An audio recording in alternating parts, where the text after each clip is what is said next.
Parliament election நடக்கிறப்ப அப்ப நம்ம அமைப்பு வச்சிருக்கிறோம். அமைப்பு அன்னைக்கு இருக்கு. இப்ப இந்த 2 வருஷமா தீவிரம் பண்ணி நம்மளுடைய எதிர்ச்சி உண்டாயிருக்கு. அதுக்கு முன்னால அமைப்பு வச்சிருந்தோம்.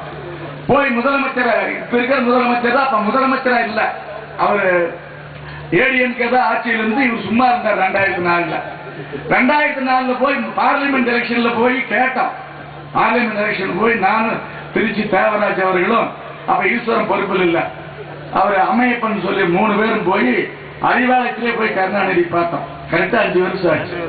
அவர் எங்களை என்ன ஏளனம் பண்ணார் தெரியுங்களா? எலெக்ஷன் வந்துருச்சுங்கன்னா, ஆமா எலெக்ஷன் வந்துருச்சுங்க, அவருங்க கூடவே நாங்க எலெக்ஷன் வந்துருச்சுங்க அதனால பார்க்க வரலான்னு. ஆமா எலெக்ஷன் வந்துருச்சுங்க.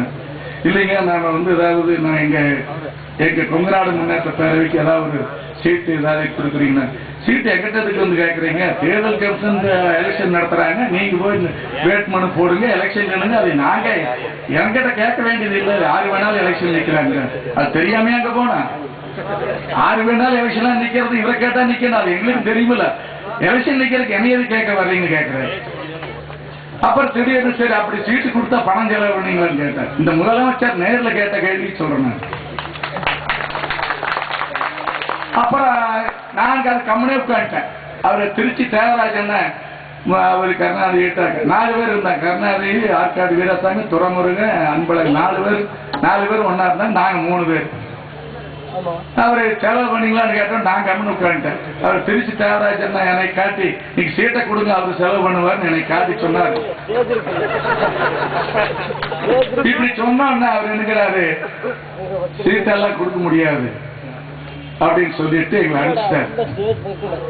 எதுக்கு சொல்றேன்னு சொன்னா, ஒரு செலக்ஷன் போனா ரைட் இப்ப வேலை பண்ணுங்க, இப்ப சீட் கொடுக்கற நிலைமை இல்ல, அடுத்த தேர்தலில் பார்க்கலாம், இல்ல சட்டமன்ற தேர்தலில் பார்க்கலாம், நீங்க நல்லா பண்ணுங்க சொல்ல. எலெக்ஷன் நிக்கிறதுக்கு எங்கிட்ட வந்து கேட்கிறேன். இதுக்கு அவரு கேட்ட கேள்வி சொல்றேங்க. அது மட்டும் இல்லைங்க, நம்மளுக்கு என்ன வருதுன்னா, நம்மளுடைய தமிழ்நாட்டில் கொங்கு நாட்டு மக்களை கண்டு அவருக்கு என்னைக்குமே பிடிக்கிறது இல்லை.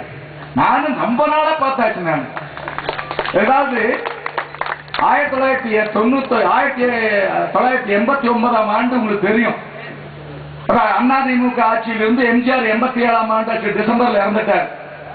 88ஆம் ஆண்டு முழுவதும் இந்த தமிழ்நாட்டில் கவர்னர் ஆட்சி இருந்தது. ஒரு 1.5 வருஷம் கவர்னர் ஆட்சி இருந்தது தமிழ்நாட்டில். மக்களாட்சி கிடையாது. எம்ஜிஆர் இறந்த ஒரு பாடு ஜானகி ஜெயலலிதா சண்டை போட்டு அந்த அவர் ஒரு 30 எம்எல்ஏ, இப்ப KKSR ராமச்சந்திரன் ஒரு அமைச்சரா இருக்கார், அவர் ஒரு 35 எம்எல்ஏ பிடிச்சி தூக்கி போட்டு இங்கே தூக்கிட்டு போயிட்டார். அப்ப இந்த மாதிரி ஒரு 10-30 எம்எல்ஏ வச்சு கடைசியில் என்னாச்சுன்னா சட்டசபையில கொண்டு போய் மெஜாரிட்டி நிரூபிக்க முடியாம இந்த ஜானகி அம்மாளுக்கும் இல்லாம ஜெயலலிதாவுக்கும் இல்லாம 2 பேரும் சண்டை போட்டாங்க. அதாவது சக்கரத்தி சண்டை போட்டு ஆட்சி கவிழ்ந்து போச்சு. கவிழ்ந்தோன்னு கவர்னர் ரூல் ஆயிடுச்சு, ஆளுநர் ஆட்சி போட்டாங்க. அந்த ஆளுநர் ஆட்சி நடந்தப்ப ஒரு 1.5 வருஷ காலம் தொடர்ந்து போராடினாங்க ஒரு சமுதாயத்தை சேர்ந்தவர்கள். அவர் சமுதாய தலைவரை நான் பாராட்டுகின்றேன். வன்னியினத்துடைய தலைவர் ராமதாஸை நான் பாராட்டுகின்றேன். அவர் சமுதாயத்திற்காக தொடர்ந்து 2 ஆண்டு காலம் 3 ஆண்டு காலம் எம்ஜிஆர் இருக்கும்போது 2 போராட்டம், கவர்னர் ஆட்சியிலே 2 போராட்டத்தை பண்ணினார்கள். பண்ணின பிறகு இறுதியாக 88ஆம் ஆண்டு நாங்கள் எல்லாம் அந்த சென்னையில போய் கவர்னரை பார்த்தோம். நான் செழியன் இருக்காங்க, செழியன், நானு, அரூர் முத்து கவுண்டர், CK குப்புசாமி எல்லாம் போய் கவர்னரை பார்த்தோம். பார்த்தோன்னா கவர்னர் கேட்ட கேள்வி, 4 போராட்டங்களை வன்னியரிடம் பண்ணிவிட்டார்கள், அவர் சமுதாயத்திற்கு சலுகை வேண்டும் என்று கேட்டுக்கொண்டிருக்கிறார்கள், அதுக்கு நியாயமான ரெக்கார்டுகள் எல்லாம் கொடுத்திருக்காங்க. நான் 1 வருஷமா கவர்னரா இருக்கேன், அவர் PC அலெக்சாண்டர் தான் ஆட்சி இருந்தார், கவர்னரா இருக்கு, எங்கிட்ட ஒன்னையுமே கொடுக்கல, நீங்க என்ன பண்ணிட்டு இருக்கீங்க, இப்ப கவர்னர் எல்லாம் சௌரியமா இருக்கீங்களான்னு கேட்டார். இல்லைங்க எங்களுக்கு எல்லாம் அந்த மாதிரி விவரம் தெரியாதுங்க, என்னன்னு தெரியல, எல்லாம் சொன்னாங்க, இப்பதான் நீங்க ஏதாவது மோஸ்ட் பேக் வேணும்னு பண்றீங்களாமா வன்னியருக்கு தனியா, அதனால எங்க இடம் பாதிக்குமுங்க, அதனாலதான் வந்தோம்னா. அவன் நான் 1 வருஷத்துல 4 முறை வன்னியர் சங்கத்தில் பார்த்துட்டாங்க, நீங்க கொங்கு வேளாண் 1 முறை கூட எங்களை பாக்குறீங்க, இருந்தாலும் பரவாயில்ல கடைசியில் வந்திருக்கான், ஏதோ பார்த்து எங்களுக்கு ஹெல்ப் பண்ணுங்கன்னு சொல்லி கவர்னர் கிட்ட கெஞ்சினோம். அவர் கொஞ்சம் தமிழ் அப்பப்ப பேசுவார், அவர் கேரளாக்காரர் தான் PC அலெக்சாண்டர். அப்புறம் பேசிக்கி சொன்னா அவர் கடைசியில் சரி நான் ஒன்றும் பண்ணல, நான் மக்களாட்சி பண்ணிட்டு போட்டு நான் விட்டுட்டார். ராஜீவ்காந்தி பிரைம் மினிஸ்டர் இருந்தார், அவருக்கு ஒரு லெட்டரை மட்டும் அனுப்பிச்சுட்டு போட்டு விட்டுட்டார். அதுக்கப்புறம் ஒரு 6 மாதத்துல 89 தேர்தல் வந்தது. தேர்தல் வந்த உடனே 4 முனை போட்டி, காங்கிரஸ் தனியா நின்றது, திமுக தனியா நின்றது. அண்ணா திமுக 2 அணி. ஜானகி அணி ஃபர்ஸ்ட் அம்மா, செகண்ட் அம்மா ஜெயலலிதா அணி. 2 அணி, ஒருத்தருக்கு நட்டப்புறா, ஒருத்தருக்கு சேவல். ஒரு அம்மாளுக்கு நட்டப்புறா, ஒரு அம்மாளுக்கு சேவல் கொடுத்தாங்க. இந்த நட்டப்புறா அம்மா 2 புறா பறந்து போயிடுச்சு. சேவல் ஏதோ ஒரு 29 முட்டை விட்டுதான். சேவல் முட்டை விட்டு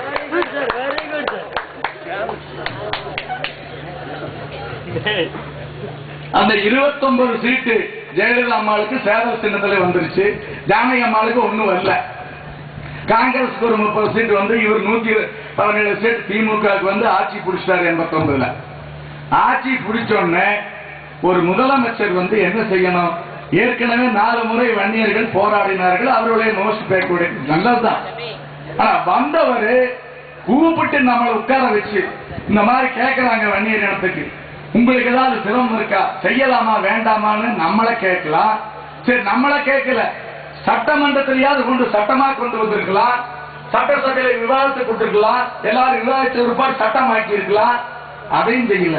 அமைச்சரவை கூட்டி இருக்கலாம். அமைச்சர்கள் சுப்புலட்சுமி கண்ணப்பன் அவர்களும் அவர் அமைச்சரவையில் இருந்தார்கள் 89ல, அவர்களை கேட்டிருக்கலாம். அவர்களையும் கேட்கலை. நம்ம சங்கத்தை கூப்பிட்டும் பேசல, சட்டமன்றத்துக்கு கொண்டு வரல. ஒரு நாட்டில் வந்து ஒரு அதிகாரம் இருக்கு, அதாவது மாநில அரசாக இருந்தாலும் மத்திய அரசாங்கம் ஒரு அதிகாரம் இருக்கு. அவசர சட்டம் என்று ஒன்று போடலாம். அதாவது சட்டசபை நடக்காத பொழுது, பார்லிமெண்ட் நடக்காத பொழுது அவசரமாக ஒரு காரியம் செய்ய வேண்டும் என்று சொன்னால் சட்டசபை கூட்டிட்டு பண்ண முடியாது, பார்லிமெண்ட் கூட்ட முடியாதுங்கிறதுக்காக அவசர சட்டம் போடலாம். அந்த அவசர சட்டம் எதுக்குன்னு சொன்னா, திடீர்னு ஒரு வார் வந்துருச்சு, ஏதோ ஒரு ஆர்டர் போடணும்னா அதுக்காக சட்டசபை கூட்ட முடியாது, அல்லது பார்லிமெண்ட். அந்த சட்டத்தை பயன்படுத்தினாங்க நம்ம இடஒதுக்கீட்டை குறைக்கிறது. அவசர சட்டம் போட்டு நம்மளுக்கு இருந்த இடஒதுக்கீட்டை புடுங்கினாங்க. இதுக்கு என்ன சொன்னா, உடனே வந்து தெரிஞ்ச உடனே மறைந்த அரூர் முத்துக்கவன் அவர்களும் நானும் போய் சென்னையில் போய் உட்கார்ந்துட்டு, இப்ப இருக்கிற முதலமைச்சர் கூட இருக்கிற சண்முகம் தான் அன்னைக்கு முதலமைச்சருக்கு பிஏவா இருந்தார். இப்ப இருக்கிறது பிஏ தான். அவர் அரூர் முத்துக்கவன் இறந்துட்டார். போன் பண்ணி கேட்டார், இந்த மாதிரி ஒருத்தரையும் கேட்காம இடஒதுக்கீட்டை 20% பிடிக்கிட்டீங்களே, அதனால அவங்க முதலமைச்சரை பார்க்கணும்னு சொல்லி கேட்டோம்னா அவர் கேட்டிருக்கார்.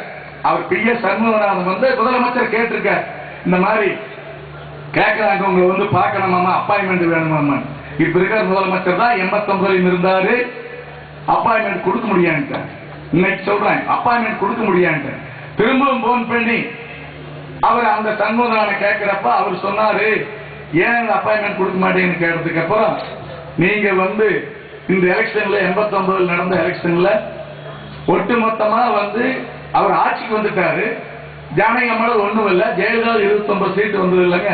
அந்த 29 சீட்டு வந்து இந்த கொங்கு பகுதியிலிருந்து வந்துருச்சா.